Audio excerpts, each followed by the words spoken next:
রাজনৈতিক চাপানুতর, কূটনৈতিক চাল পাল্টা চাল। বাংলাদেশে প্রবল ভারত বিদ্বেষী হাওয়া ও হিন্দু নিধনের আবহে মুস্তাফিজুর রহমানকে আইপিএল থেকে ছেঁটে ফেলা হয়েছে। তার পাল্টা হিসেবে বাংলাদেশে আইপিএলের সম্প্রচার নিষিদ্ধ ঘোষণা করল সে দেশের সরকার।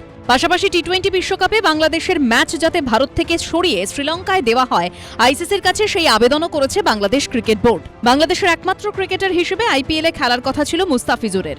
মিনি নিলাম থেকে বাঁহাতি পেসারকে 9 কোটি 20 লক্ষ টাকা দিয়ে কিনেছিল শাহরুখ খানের কলকাতা নাইট রাইডার্স। কিন্তু বাংলাদেশের পরিবর্তিত পরিস্থিতিতে ভারতীয় ক্রিকেট বোর্ডের তরফে কেকেআরকে নির্দেশ দেওয়া হয় মুস্তাফিজুরকে ছেড়ে দেওয়ার জন্য। পরিবর্তে অন্য ক্রিকেটার নিতে পারবে কেকেআর। বোর্ডের নির্দেশ পেয়ে শাহরুখের দল জানিয়ে দেয় যে তারা মুস্তাফিজুরকে ছেড়ে দিচ্ছে। তারপরই বাংলাদেশে আইপিএলের সম্প্রচার বন্ধ করা হচ্ছে। সে দেশের তথ্য সম্প্রচার মন্ত্রক থেকে বিবৃতি দিয়ে জানানো হয়েছে, মুস্তাফিজুর রহমানকে আইপিএল থেকে যেভাবে কোনো কারণ ছাড়া বাদ দেওয়া হয়েছে এবং গোটা ঘটনায় বাংলাদেশের মানুষের মনে যে প্রভাব পড়েছে তারই প্রেক্ষিতে পদ্মাপাড়ে আইপিএলের সম্প্রচার বন্ধ করার সিদ্ধান্ত। বিতর্কিত এই সিদ্ধান্ত দেশের মানুষের আবেগের কথা ভেবে নেওয়া হয়েছে বলে জানানো হয়েছে। সেই বিবৃতিতে বাংলাদেশের তথ্য সম্প্রচার মন্ত্রকের মহাসচিব ফিরোজ খান সই করেছেন।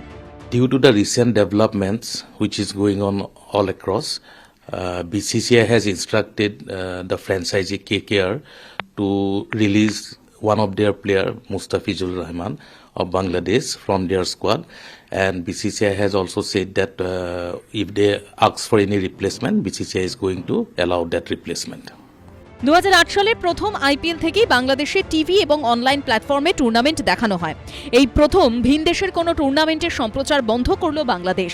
বাংলাদেশে হিন্দুদের ওপর অত্যাচার ও একের পর এক হিন্দু নিধনের ঘটনা সামনে আসতেই ভারতে শুরু হয়েছে প্রতিবাদ। ক্ষোভের আগুনে ফুটছে দেশ। তারপরেই ভারতের বিভিন্ন ধর্মগুরু ও রাজনৈতিক ব্যক্তিত্ব মুস্তাফিজুরকে আইপিএলের জন্য নেওয়ায় শাহরুখ ও কেকেআরের সমালোচনা করেছিলেন। কেকেআর মুস্তাফিজুরকে ছেড়ে দিলেও বিতর্কের রেশ যে এখনই মিলিয়ে যাচ্ছে না, বরং তা আরও বড় চেহারা নিতে পারে, সেই ইঙ্গিত পাওয়া যাচ্ছে বাংলাদেশে আইপিএলের সম্প্রচার বন্ধ হওয়াতেই। ABP live Bangla.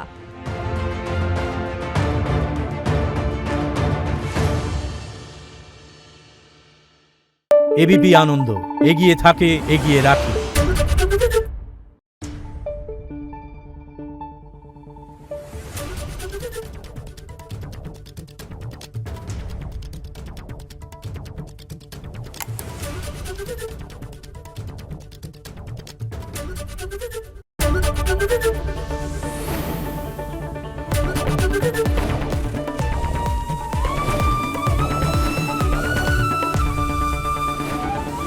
এবিপি আনন্দ এগিয়ে থাকে, এগিয়ে রাখে।